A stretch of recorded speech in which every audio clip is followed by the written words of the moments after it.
Shalom jemaat yang kekasih. Saat ini kita memasuki Minggu Palem. Minggu yang membawa kita dekat sekali dengan penderitaan Yesus.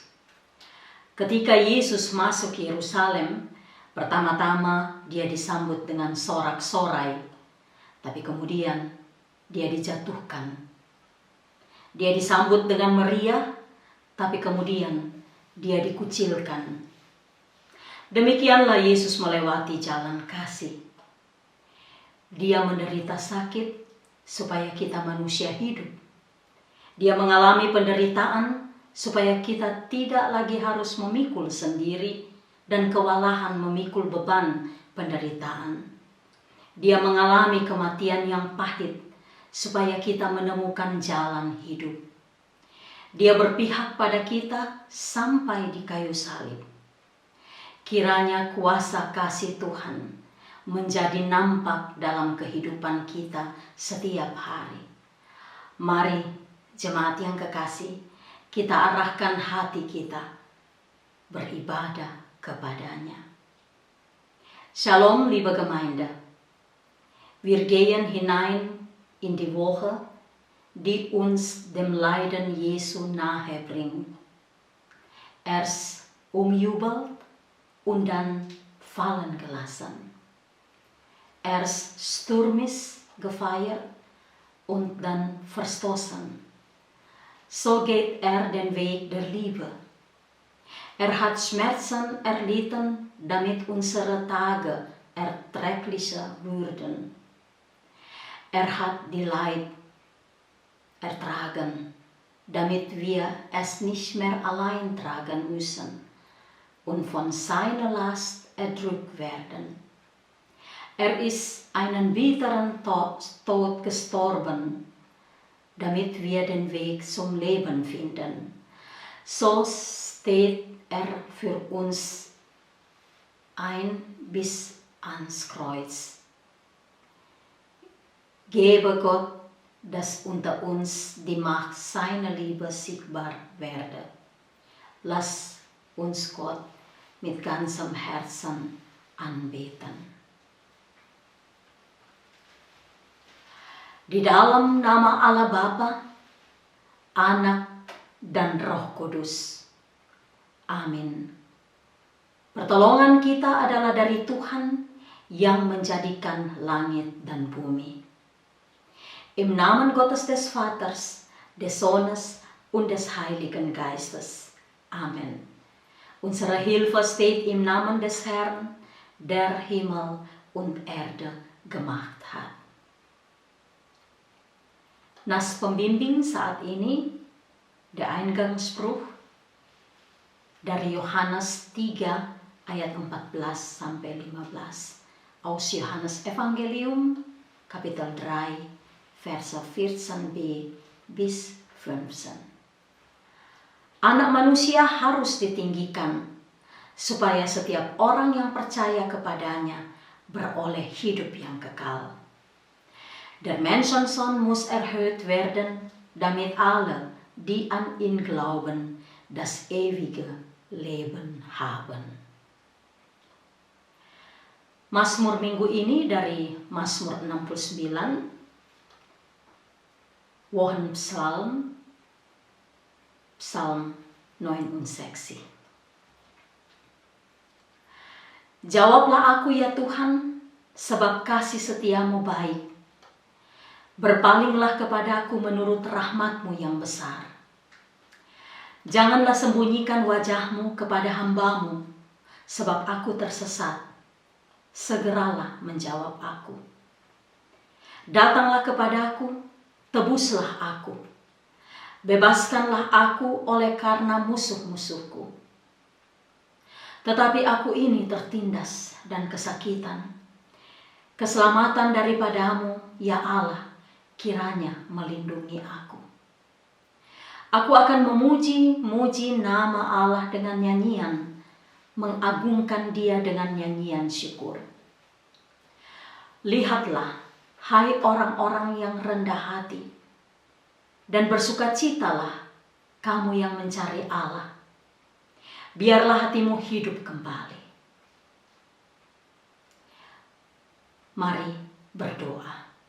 Lass uns beten.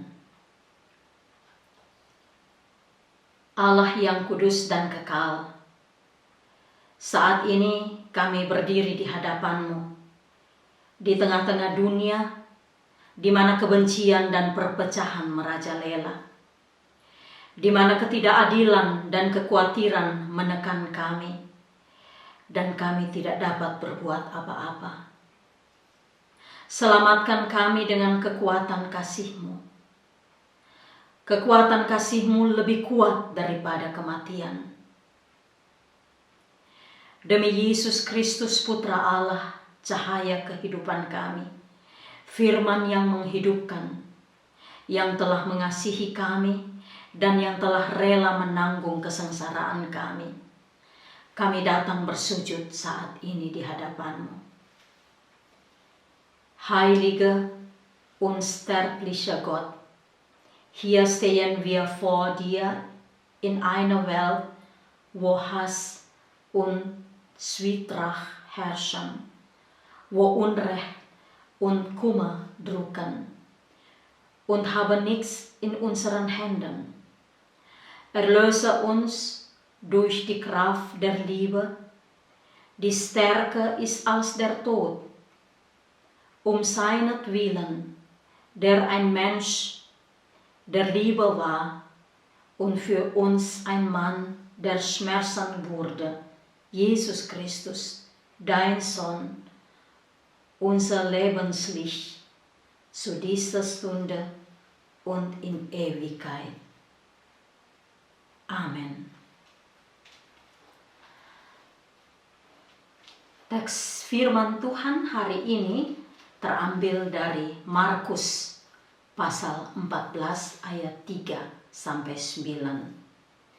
Der Predigtext steht geschrieben aus Markus Evangelium Kapitel 14, Verse 3 bis 9. Ketika Yesus berada di Betania, di rumah Simon si kusta, dan sedang duduk makan, datanglah seorang perempuan membawa suatu buli-buli pualam berisi minyak narwastu murni yang mahal harganya. Setelah dipecahkannya leher buli-buli itu, dicurahkan minyak itu ke atas kepala Yesus. Ada orang yang menjadi gusar dan berkata seorang kepada yang lain, "Untuk apa pemborosan minyak narwastu itu? Sebab minyak ini dapat dijual 300 dinar lebih dan uangnya dapat diberikan kepada orang-orang miskin." Lalu mereka memarahi perempuan itu. Tetapi Yesus berkata, "Biarkanlah dia. Mengapa kamu menyusahkan dia? Ia telah melakukan suatu perbuatan yang baik padaku. Karena orang-orang miskin selalu ada padamu dan kamu dapat menolong mereka bila mana kamu menghendakinya. Tetapi aku tidak akan selalu bersama-sama kamu." Ia telah melakukan apa yang dapat dilakukannya. Tubuhku telah diminyakinya sebagai persiapan untuk penguburanku. Aku berkata kepadamu, sesungguhnya di mana saja Injil diberitakan di seluruh dunia, apa yang dilakukannya ini akan disebut juga untuk mengingat dia. Kasih karunia Tuhan Yesus Kristus dan kasih Allah serta persekutuan dengan Roh Kudus menyertai kita semua. Salam sejahtera di dalam Yesus Kristus, jemaat yang kekasih. Ada beberapa keterangan menarik dalam ayat 3 pembacaan kita saat ini. Saya mau membaca. Ketika Yesus berada di Betania di rumah Simon si kusta dan sedang duduk makan, datanglah seorang perempuan membawa suatu buli-buli pualam berisi minyak narwastu murni yang mahal harganya. Setelah dipecahkannya leher buli-buli itu, dicurahkannya minyak itu ke atas kepala Yesus. Pertama, Tuhan Yesus berada di Betania. Betania di zaman Yesus adalah satu desa yang sepi sekali, jauh dari keramaian. Yang kedua, Yesus berada di rumah Simon, si kusta. Di zaman kuno, orang kusta itu harus disingkirkan. Mengapa? Karena penyakit kusta itu menjijikkan dan menakutkan. Tentu saja sangat logis, hal-hal yang menjijikkan dan menakutkan harus disingkirkan jauh-jauh. Penyakit kusta dipandang berjangkit pada masa itu. Dan pada waktu itu belum ada obat penangkal penyakit kusta. Nah, karena penyakit kusta itu tidak ada obatnya, maka itu orang Israel zaman dahulu memandang bahwa penyakit kusta itu pastilah penyakit kutukan Allah. Dalam pandangan Israel kuno, orang-orang yang dikutuk Allah adalah orang-orang yang najis. Mereka tidak boleh bersentuhan dengan orang sehat. Jika orang kusta bersentuhan dengan orang sehat, maka orang sehat itu akan ikut terjangkit dan ikut menjadi najis juga. Ketiga, Yesus duduk makan dengan Simon si kusta. Artinya, Yesus sementara bersama-sama dengan orang kotor, najis, dan terkutuk yang selalu dijauhi dan disingkirkan oleh masyarakat. Yesus bukan hanya bersama dengan Simon si kusta, melainkan Yesus sedang duduk makan bersama-sama dengan Simon si kusta. Coba kita bayangkan, Yesus bukan hanya bertamu di rumah Simon si kusta yang menjijikkan, yang menakutkan dan najis itu, melainkan Yesus duduk dan makan bersama-sama dengan si kusta, Simon. Padahal menurut hukum Yahudi, pemimpin agama Yahudi sama sekali tidak boleh berdekatan dengan orang kusta karena mereka najis, apalagi bersentuhan dengan mereka.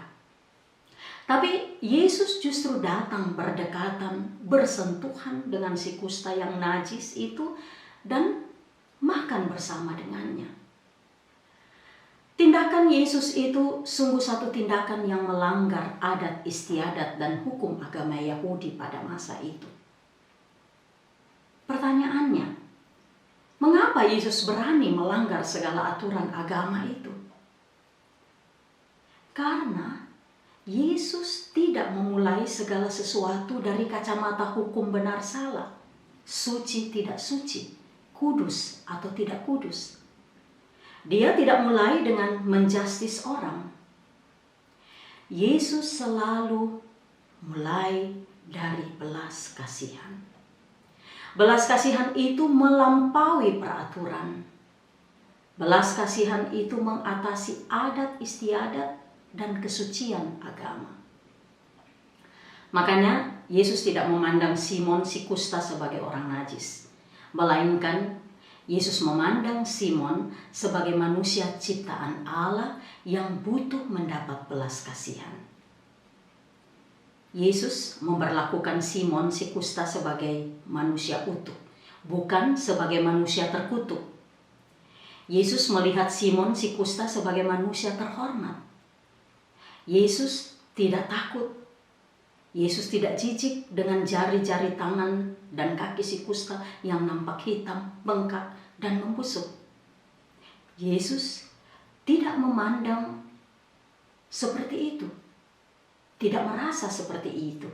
Yesus memandang dengan penuh pengertian, dengan penuh cinta kasih kepada si kusta Simon yang dipandang menjijikkan oleh masyarakat dan dihukum sebagai najis oleh agama. Saudara-saudariku yang kekasih, ada banyak orang yang merasa bahwa dia adalah orang saleh yang selalu memelihara kekudusan dan kesucian hidup. Karena dia merasa hidup kudus, maka dia cenderung membatasi diri dengan orang-orang yang dipandangnya kotor, memalukan, dan najis. Ada banyak orang Kristen yang saleh justru menjauh dari orang-orang miskin yang kotor, yang penyakitan, dan orang-orang seperti ini selalu dicurigai sebagai penjahat. Ketika orang-orang yang dipandang mereka itu kotor, tidak kudus, dan najis, mengalami sakit penyakit atau mengalami kecelakaan, maka yang ditimbul dalam pikiran mereka bahwa Allah sedang menghukum mereka. Yesus selalu mengutamakan kasih sayang, belas kasihan. Yesus selalu melihat dari perspektif manusia yang menderita. Yesus lebih banyak mengerti situasi yang dialami si penderita. Yesus tidak menghukum, melainkan berdiri di posisi si korban. Yesus berpihak pada si korban. Yesus mengangkat derajat si korban yang sedang menderita.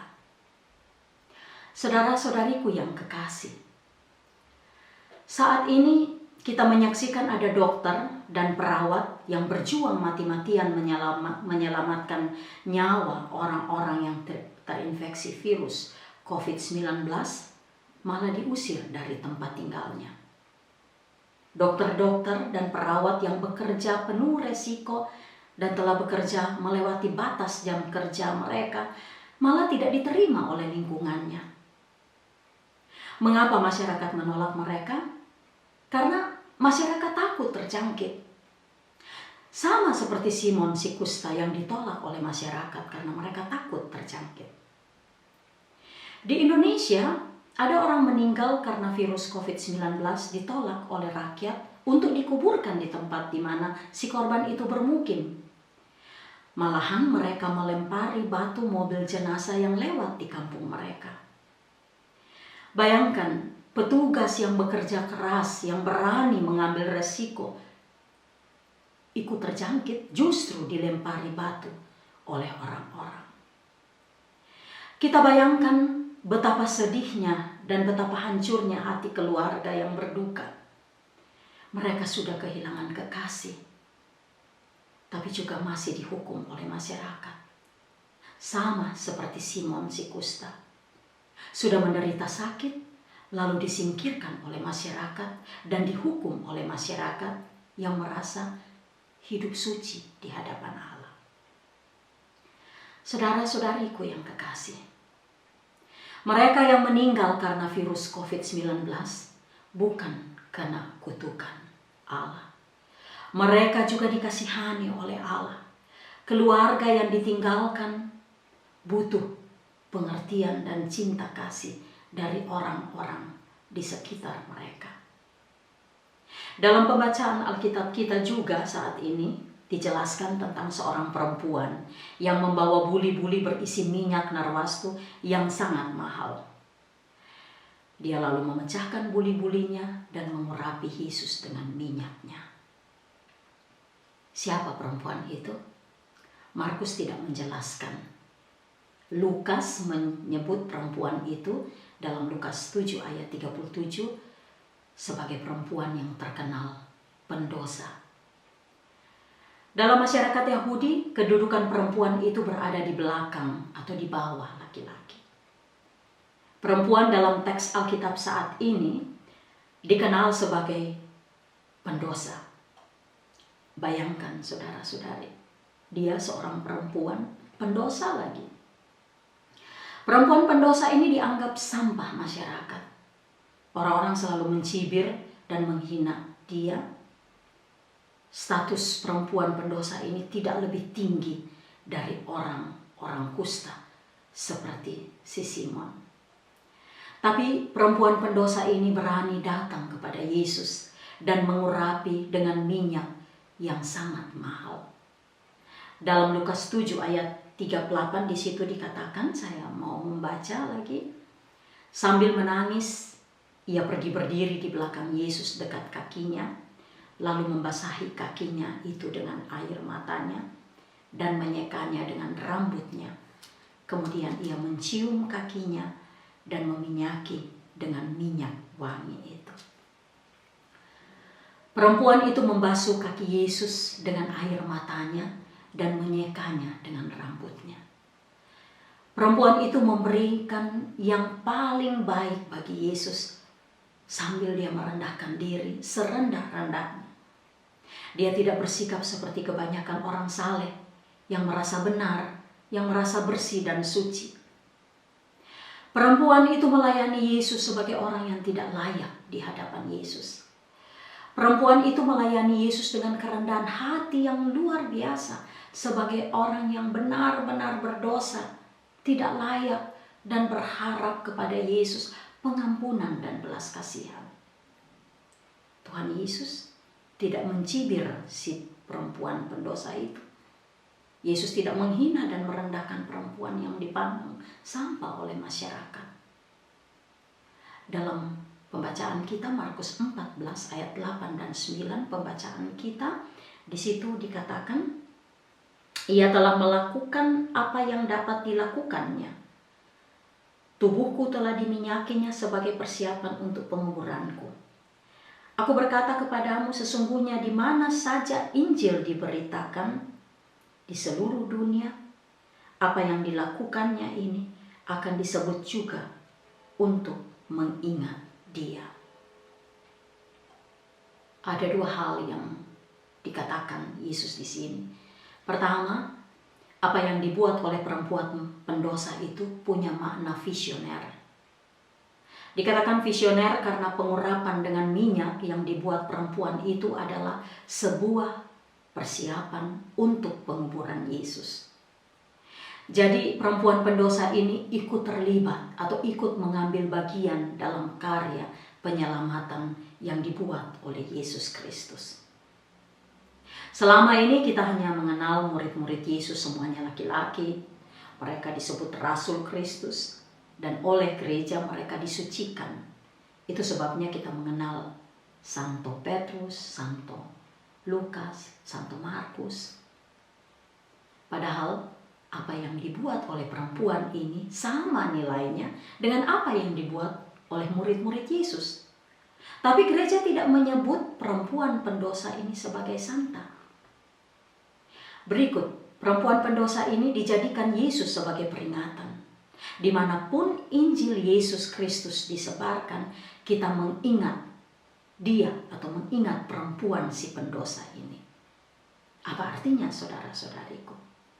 Artinya bahwa Yesus datang untuk orang-orang berdosa.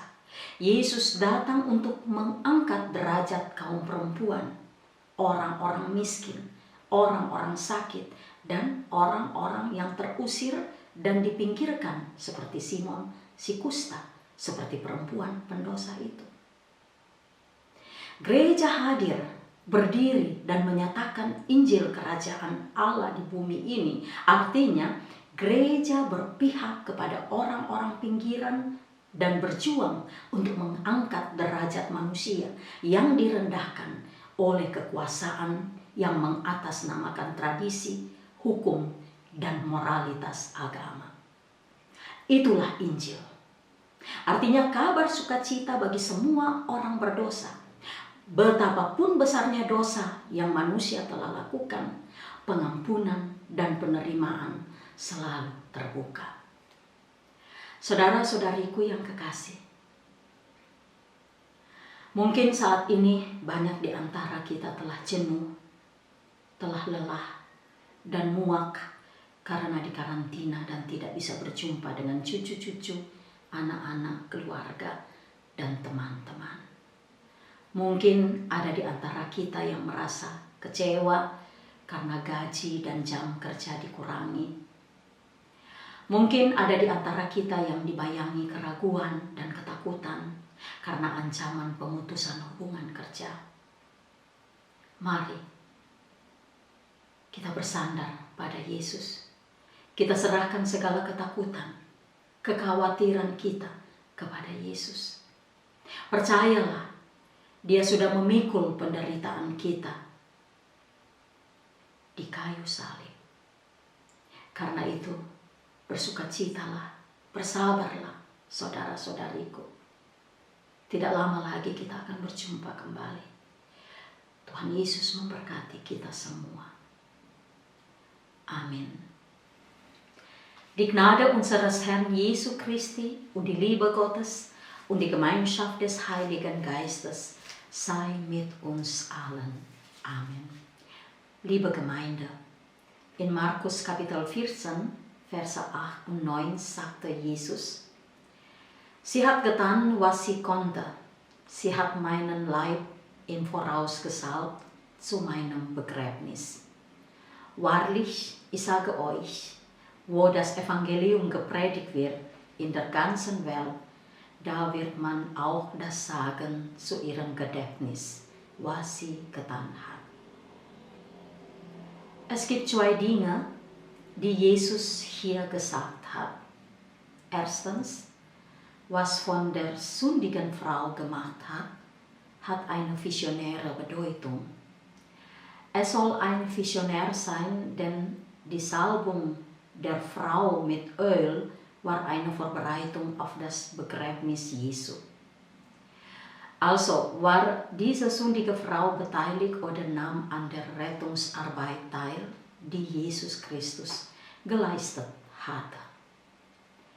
Bisher kennen wir nur die Jünger Jesu, alle männlich. Sie werden die Apostel Christi genannt und durch die Kirche werden sie geheiligt. Deshalb kennen wir den heiligen Petrus, den heiligen Lukas und den heiligen Markus.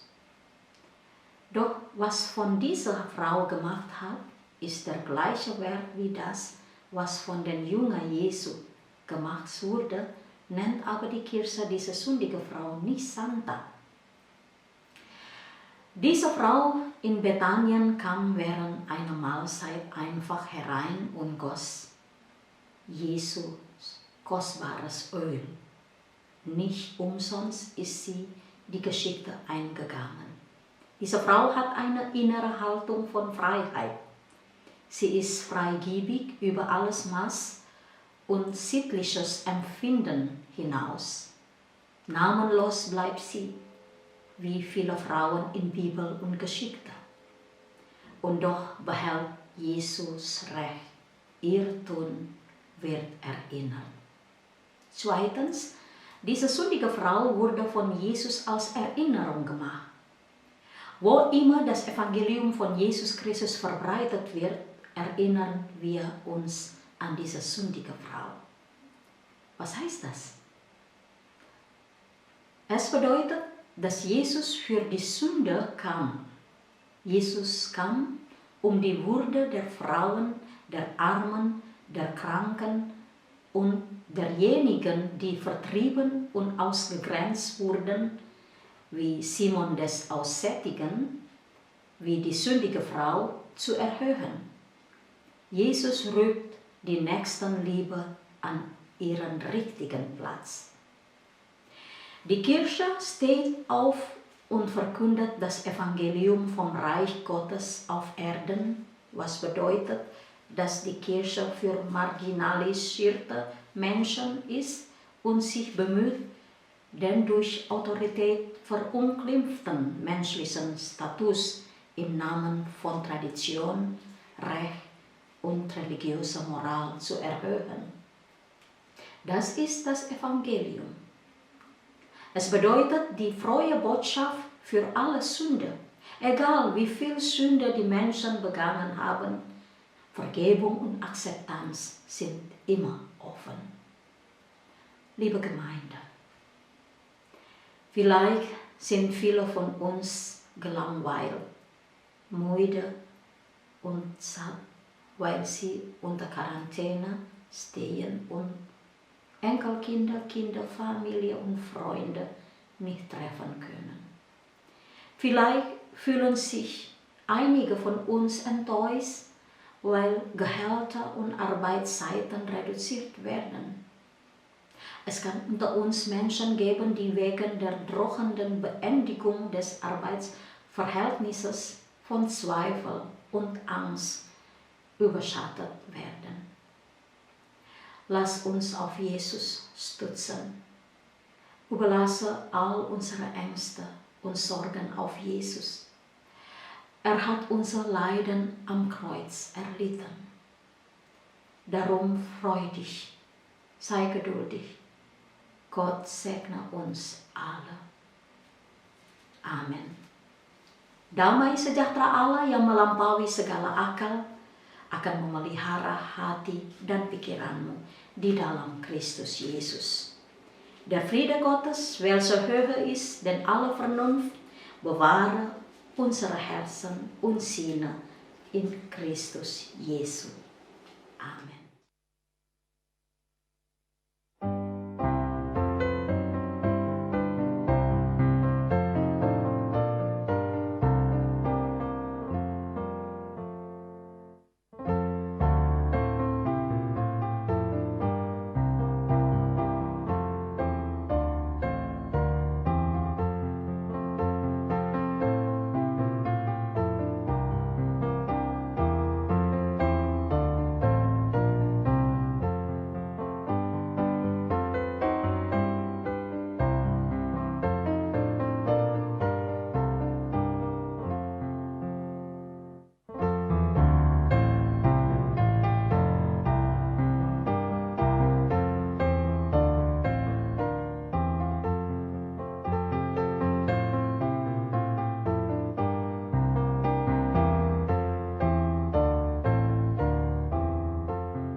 Mari berdoa. Wir beten. Kami meletakkan hati kami kepadamu, Yesus Kristus. Kami merentangkan tangan kami ke arah bait-Mu. Kami rindu bertemu denganmu. Kami ingin berlari menuju Engkau dan berada bersama Engkau. Tetapi kami hanya dapat menghampiri Engkau dengan hati kami melalui doa kami yang kami panjatkan kepadamu saat ini. Kami membawa kepadamu orang-orang yang sedang bertarung melawan sakit. Bagi mereka yang tidak tertolong lagi dengan pengobatan medis. Bagi mereka yang menderita karena kesepian. Bagi mereka yang tertekan di bawah beban hari-hari hidup yang mereka lewati. Jumpailah mereka, Bapa, dengan kasih-Mu dan pemulihan-Mu.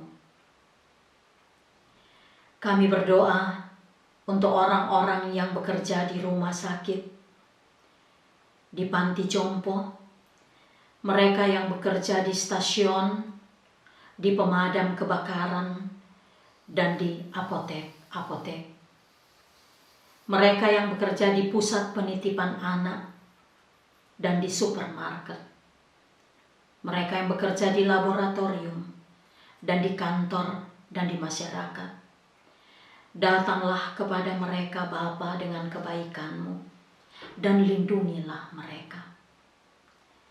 Kami berdoa kepadamu untuk orang-orang yang hidup di dalam kekhawatiran hari ini dan yang dilupakan, yaitu para pengungsi, orang-orang yang menjadi korban kekerasan dalam rumah tangga, orang-orang yang dalam kebingungan dan yang dilecehkan, orang-orang yang lapar, yang kesepian. Datanglah Engkau ke tengah-tengah mereka dan selamatkan mereka, Bapa.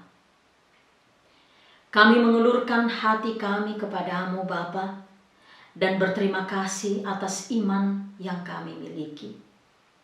Kami berterima kasih karena kami adalah kepunyaan-Mu.